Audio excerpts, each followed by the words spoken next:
যে দুর্নীতি হয়েছে, যে সাদা কালি যে নাম্বার বাড়ানো হয়েছিল, সেখানে তদন্ত করা সম্ভব হয়নি। কারণ সেই তদন্ত কমিটি যে তাদের এখতিয়ার নেই, তদন্ত কমিটির এরকম এখতিয়ার নেই যে সাদা কালি দিয়ে নম্বর বাড়ানো কমানো এইসব নিয়ে তদন্ত করা। সারা পশ্চিমবঙ্গের স্বাস্থ্য দপ্তরের যে দুর্নীতি, সেই দুর্নীতি দুর্গন্ধ আজ এই বাংলার আকাশ বাতাসকে বিষাক্ত করেছে। এখানে পুরো মাফিয়া রাজ চলেছিল, পশ্চিমবঙ্গের স্বাস্থ্য দপ্তরে চলেছে মাফিয়া রাজ। এবং এই মাফিয়া রাজ যদি কারো প্রশ্রয় চলে থাকে, সেই প্রশ্রয় দাত্রীর নাম বাংলার মুখ্যমন্ত্রী মমতা ব্যানার্জি। তাই কে ডাক্তার হবে কে ডাক্তার হবে না আমরা জানি না। আগামী দিনে এমন ডাক্তার দেখব যে মাথায় যদি ব্যথা হয় আপনাকে বলবে ঘাড়ে গ্যাস্ট্রিক হয়েছে, আর যদি পেটে ব্যথা হয় আপনাকে বলবে পেটের হাঁটুর হাড় দুর্বল হয়ে গেছে।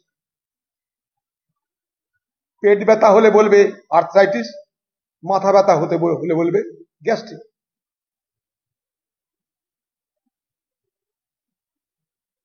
মাথায় গ্যাস্ট্রিক আর পেটে আর্থ্রাইটিস, আগামী দিনে চিকিৎসার আমাদেরই হাল হবে।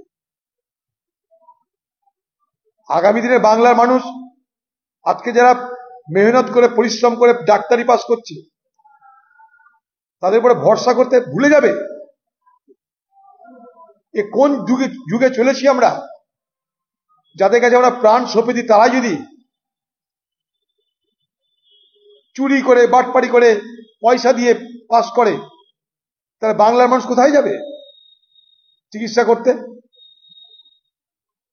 এ কোন অন্ধকার যুগে আমরা নিমজ্জিত হলাম? এ বাংলা একদিন পুনর্জাগরণের জন্ম দিয়েছিল, এ বাংলা আজ অন্ধকার যুগের সৃষ্টি করছে। চলো, চারটে ক্লিপিং পাওয়া গেছে সিসিটিভিতে।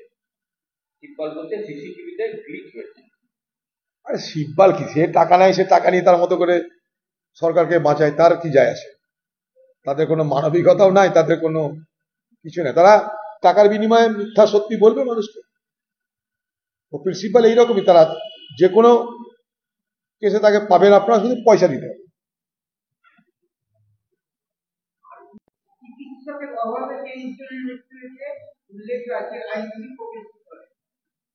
কপিল সিব্বাল পশ্চিমবঙ্গ সরকারের পক্ষ থেকে পশ্চিমবঙ্গের চিকিৎসক জগৎকে অভিযুক্ত করবার গভীর ষড়যন্ত্র করছে। এটা একটা ষড়যন্ত্র ছাড়া কিছু নয়। পশ্চিমবঙ্গ সরকার কেন বলছে না? যদি পশ্চিমবঙ্গ সরকার রুগীদের চিকিৎসার ব্যাপারে সত্যিকারের তারা সজাগ হয়, ইচ্ছুক হয়, তাহলে এই আন্দোলনকারী ডাক্তারদের সঙ্গে বসে আলাপ আলোচনা করে তাদেরকে কেন কর্মে ফেরত পাঠানো হচ্ছে না? সামান্য জিনিস একটা, আন্দোলনকারীদের সঙ্গে আলোচনা করো, তাদের সমস্যার কথা শোনো, তাদেরকে প্রতিশ্রুতি দাও, কিছু পদক্ষেপ গ্রহণ করো, তাদেরকে কাজে যেতে বলো। তো জেদাজেদির লড়াই চলছে।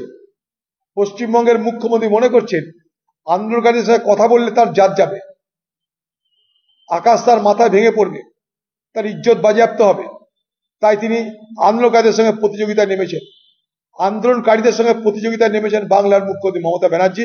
আর সেই কারণে বাংলার কোথাও যদি চিকিৎসার থেকে মানুষ বঞ্চিত হয়, কারণ বাংলার মুখ্যমন্ত্রী মমতা ব্যানার্জি। কারণ স্বাস্থ্যমন্ত্রী হিসেবে তার তো দায়িত্বের মধ্যে পড়ে যে আন্দোলনকারীদের সঙ্গে আলোচনা করে তাদের সমস্যার কথা শুনে ব্যবস্থা নিয়ে পরিষেবা ফের চালু করার দায়িত্ব পশ্চিমবঙ্গের স্বাস্থ্যমন্ত্রী। কেন আপনি স্বাস্থ্যমন্ত্রী হয়েছেন? করবেই তো, একটা না হাজারটা প্রশ্ন তো আছেই। যারা তদন্তকারী তারা জানে, কোর্ট জানে, মানুষ জানে, দেখছে। আমরা চাইছি যে এই টোটাল যে জালটা, সেই জালটাকে ভেদ করা হোক এবং এই স্বাস্থ্য ভবন, স্বাস্থ্য দপ্তর, বাংলার বিভিন্ন দপ্তর যে সমস্ত অপরাধ আমরা একের পর এক দেখে চলেছি, একটা অপরাধকে আরেকটা অপরাধ টক্কর দিচ্ছে। প্রথমে শুনতাম কয়লা চোর, বালি চোর, গরু পাচারকারী, চলে এলো শিক্ষক দুর্নীতি, চলে এলো রেশন দুর্নীতি, একটার পর একটা দুর্নীতি আসছে। আর আগের দুর্নীতিকে টক্কর দিচ্ছে, যেন পশ্চিমবঙ্গে দুর্নীতির প্রতিযোগিতা শুরু হয়ে গেছে। পশ্চিমবঙ্গে মেধার প্রতিযোগিতা নাই, প্রতিভার প্রতিযোগিতা নেই, পশ্চিমবঙ্গে দুর্নীতির প্রতিযোগিতা শুরু হয়ে গেছে। আজকে একটার পর একটা দপ্তর সেই দুর্নীতির তালিকায় আমরা দেখতে পাচ্ছি।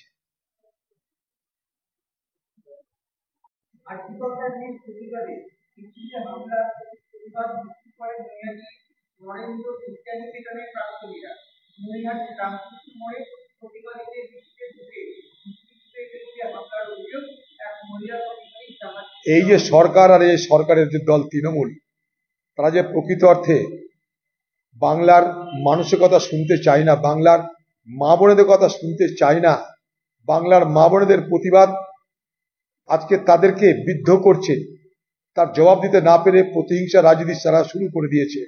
যেদিন থেকে বাংলার মুখ্যমন্ত্রী সভায় ঘোষণা করলেন, আমি আমার লাইন পাল্টে দিলাম, এতদিন বলেছিলাম বদলা নয় বদল চাই, আজ বলছি আমার স্লোগান পাল্টে দিন, যেখানে যেমন প্রয়োজন তেমন করতে থাকুন, ফোঁস করতে ভুলবেন না। আমি ফোঁস করার কথা সকলকেই বলছি। এই যে ফোঁসের রাজনীতি, সেই ফোঁসের রাজনীতির প্রতিফলন আপনারা দেখতে পাচ্ছেন। কিন্তু বাংলার মা বোনেদের অপরাধ কি? তারা তো আন্দোলন করবেই, তারা বিচার চাইছে, তারা অন্য কিছু চাইছে না। তারা আপনার কাছে চাকরি চাইছে না, তারা আপনার কাছে 100 দিনের কাজ চাইছে না, তারা আপনার কাছে রেশন চাইছে না, তারা বাংলার একজন নারী চিকিৎসক তার ধর্ষণ এবং খুনের বিচার চাইছে। আপনি তাহলে বলুন যে আপনি বিচার চান না, এবং যারা বিচার চাই আপনি তাদের বিরোধিতা করবেন। খোলা মনে বলে দিন, আপনার তাহলে গুন্ডাদেরকে ব্যবহার করছেন কেন? বলেছেন 12:25 থেকে 46 বাকি কাজ হচ্ছিল, সেই ছবি পুলিশ দেখিয়েছিল, তখন দেহ পড়েছিল। তাহলে কপিল সিব্বল কিভাবে বলছেন দেহ নিয়ে যাবার পর সিজালি? তিনি ইন্দিরা মুখার্জি, তিনি এক কথা বলছেন যে 12টা সময়।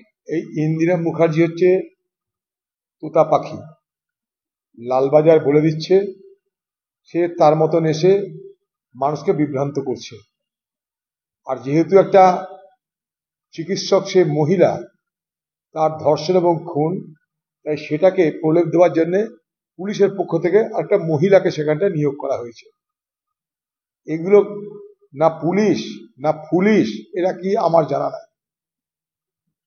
হয় সত্যি কথা বলুন কিংবা মিথ্যা কথা বলুন, সত্যি মিথ্যার মাঝে কথা বলে বাংলার মানুষকে বিভ্রান্ত করবেন না।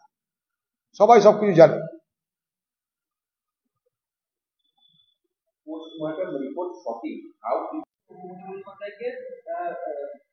পশ্চিমবঙ্গের জ্বলন্ত সমস্যা নিয়ে আলোচনা করতে বলেছে।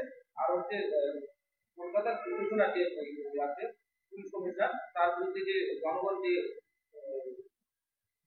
বিক্ষুব্ধ হয়েছে, তার নিয়ে তার বিরুদ্ধে ব্যবস্থা। देखिए नियमों के अनुযায়ী सूबे की राज्यपाल साहब, महामहिम राज्यपाल, उनका हक बनते हैं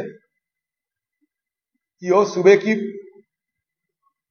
जो सरकार और खासकर चीफ मिनिस्टर समय समय पर उनसे बात करे, और ये भी सही होगी कि खुद बंगाल के चीफ मिनिस्टर साहब अपने तरफ से बंगाल की हालत को राज्यपाल से मिलने का उपरांत समझाइए, जानकारी दे। ये नियमों की पालन के मुताबिक होते हैं। लेकिन बंगाल में ऐसा कुछ नियम, ऐसा कोई प्रक्रिया और बचे नहीं है, क्योंकि राज्यपाल दोनों के बीच जो टकराव चरम सीमा पर पहुंच चुके हैं। राज्य सोचते हैं राज्यपाल उनके दुश्मन है, और राज्यपाल ये सोचते हैं कि राज्य हमारे अधिकार को उल्लंघन करते हैं, और सारे समस्या इसमें निहित है।